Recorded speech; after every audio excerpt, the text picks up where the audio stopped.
आम तौर पर सुस्ती में या नींद की वजह से हम सहरी खाना छोड़ देते हैं, जबकि हजरत अनस इब्न मालिक रज़ियल्लाहु ताला अन्हु रावी है, वो कहते हैं नबी करीम सरकार दो जहां सल्लल्लाहु अलैहि वसल्लम ने इरशाद फरमाया, तसहरु फ़इन्न फ़िस्सुहूरि बरका, ए लोगों सहरी खाया करो इसलिए कि सहरी में अल्लाह ने बरकत रखी है। एक दूसरे मौके पर नबी करीम सरकार दो जहां सल्लल्लाहु अलैहि वसल्लम ने इरशाद फरमाया, सहरी बरकत है जो अल्लाह तबारक व तआला ने तुम्हें इनायत फरमाई है, फला तदऊहु, लिहाजा सहरी खाना मत छोड़ो।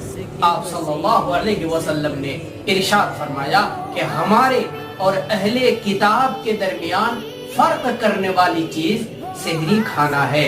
हम सहरी खाते हैं और वो सहरी नहीं खाता है।